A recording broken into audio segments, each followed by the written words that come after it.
Private മണ്ണ് നിറച്ചാൽ അത്ര brute കൊലപാതകം നടത്തിയ ടിപ്പിക്കുന്ന കാര്യങ്ങളാണ്. അതങ്ങനെ കുഴിച്ചെടുക്കാൻ തുടങ്ങി. ഞാൻ അയാളെ കൂടെ പോയപ്പോൾ ഒരു ഷോള് ഇയാൾ ഒരു മരത്തിന്റെ മുകളിൽ ഇങ്ങനെ കെട്ടി വെച്ചു. അവിടെ കുഴിച്ച് അവിടുന്ന് ആ സാധനം എടുത്തു.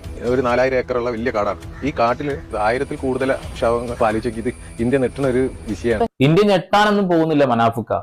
കാരണം ഇവിടെ കുറെ ആളുകൾക്ക് ഒരു ലക്ഷ്യമുണ്ട്. ഇവിടെ നിന്ന് കാണാതായ പെൺകുട്ടികളൊക്കെ സിറിയയിലേക്ക് ആടുമേക്കാൻ പോയതാണ്, കേരള സ്റ്റോറിയാണ് എന്ന് പറഞ്ഞു നടക്കാനാണ് ആഗ്രഹം. അതുകൊണ്ടാണ് കേരളത്തിൽ നിന്ന് എത്രയോ പെൺകുട്ടികളെ കാണാതായിട്ടുണ്ട്. ഇവിടെ മനാഫ്ക പറയുന്നത് ഐഡന്റിഫൈ ചെയ്തതിൽ 3 കുട്ടികളുണ്ട് എന്നുള്ളതാണ്. മലയാളികളായ 3 കുട്ടികൾ. ഇനി അറിയാത്ത എത്ര കുഞ്ഞുങ്ങളുണ്ടാവും? ആകെ 400 ആളുകളുടെ കണക്കേ ഉള്ളത്ര ഗവൺമെന്റിന്റെ കയ്യിൽ, അവരുടെ ഗവൺമെന്റിന്റെ കയ്യിൽ. അതായത് ഇന്ന ആളുകളെ കിട്ടിയിട്ടുണ്ട് എന്നുള്ളത്.